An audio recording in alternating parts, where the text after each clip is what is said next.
الصلاۃ والسلام علیک یا سیدی یا رسول اللہ وعلی آلک و اصحابک یا سیدی یا حبیب اللہ۔ مساجد اللہ تبارک و تعالی کی طرف سے ایمان والوں کو اسلام کے جو قلعے دیے گئے ہیں ان میں سے ایک قلعہ ہے۔ مساجد کے اندر باجماعت نماز ادا کی جاتی ہے۔ لوگ مساجد کے اندر آ کر، مومنین مساجد کے اندر آ کر اللہ تبارک و تعالی کی عبادت کیا کرتے ہیں۔ اللہ تبارک و تعالی سے ہم کلام ہوتے ہیں، اللہ تبارک و تعالی کی بارگاہ میں سجدہ ریز ہوتے ہیں۔ مساجد اسلام کے شعائر ہیں، نشانیاں ہیں۔ ان مساجد کا نظام جہاں پر اور لوگ چلاتے ہیں، کمیٹیاں چلاتی ہیں، معاونین چلاتے ہیں، ان میں سے اہم کردار جو مساجد کے اندر ہوتا ہے وہ امام اور مؤذن کا ہوتا ہے۔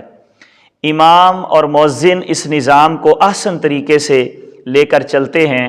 آج کی جو حدیث مبارکہ ہے، اس حدیث مبارکہ کے اندر آقا کریم علیہ السلام نے امام اور مؤذن کے حوالے سے ارشاد فرمایا ہے۔ اس حدیث کے راوی حضرت ابو ہریرہ رضی اللہ تعالی عنہ ہیں۔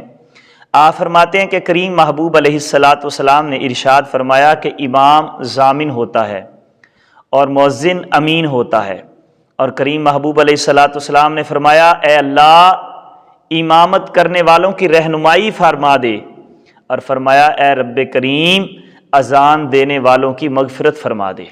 آقا کریم علیہ السلام نے اس حدیث مبارکہ کے اندر پہلے جملے میں امام کے بارے میں فرمایا کہ امام ضامن ہے۔ وہ کس بات کا ضامن ہے؟ کہ امام جب آگے کھڑا ہوتا ہے اور مقتدی پیچھے کھڑے ہوتے ہیں تو وہ ان کی رکعتوں کا ضامن ہے، ان کی قرات کا ضامن ہے، کہ جب وہ جتنی رکعتیں پڑھائے گا مقتدی اتنی ہی پڑھیں گے۔ اگر وہ تھوڑی پڑھائے گا یا زیادہ پڑھائے گا تو مقتدی اس کے پیچھے کھڑے ہیں، لہٰذا وہ ضامن ہے رکعتوں کا بھی، اور اسی طرح امام ضامن ہے قرات کا بھی۔ اس سے یہ بھی پتہ چلا کہ جب امام ضامن ہے قرات کا، جب رکعتوں کا امام ضامن تھا تو اس کے پیچھے پیچھے چلتے رہے، جتنی اس نے رکعتیں پڑھی مقتدی نے بھی پڑھی، تو اسی طرح امام قرات کا بھی ضامن ہے کہ مقتدی جو امام کے پیچھے کھڑا ہے، اب امام اس کا ضامن ہے، مقتدی کو ضرورت نہیں قرات کرنے کی، لہٰذا امام اس کی قرات کا خود ضامن ہے۔ تو آقا کریم علیہ السلام نے فرمایا امام ضامن ہے، اور فرمایا کہ مؤذن امین ہے۔ کس بات کا امین ہے؟ لوگ مؤذن پر اعتماد کرتے ہیں، اسی کے لحاظ سے پھر نماز قائم کی جاتی ہے، جماعت ادا کی جاتی ہے، لہٰذا وہ امین ہے وقت کا۔ وہ امین ہے کہ اگر وقت سے پہلے اذان کہہ دی جائے گی تو نماز ادا نہیں ہوگی، اس وجہ سے وہ امین ہے، امانت دار ہے۔ اگر امانت صحیح طریقے سے ادا کرے گا تو اللہ تبارک و تعالیٰ اس کو کتنا اجر عطا فرمائے گا۔ اور پھر آقا کریم علیہ السلام نے ان دو جملوں کے بعد امام کے لیے بھی ایک دعا کی اور مؤذن کے لیے بھی ایک دعا کی۔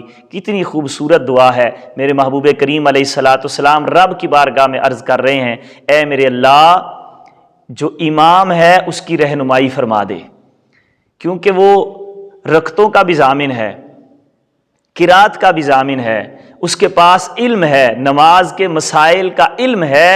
اے اللہ اس کی رہنمائی فرمانا، جب کوئی مسئلہ پوچھے تو وہ درست بتائے، جب وہ قرات کرے تو درست کرے، جب وہ نماز پڑھائے تو درست نماز پڑھائے۔ فرمایا اللہ کی بارگاہ میں عرض کیا آقا کریم علیہ السلام نے کہ یا باری تعالیٰ امامت کرنے والوں کی تو رہنمائی فرما دے، اور پھر عرض کرنے لگے کریم محبوب علیہ السلام کہ اللہ کریم اذان دینے والوں کی تو مغفرت فرما دے، کیونکہ پیچھے فرمایا تھا کہ وہ امین ہے۔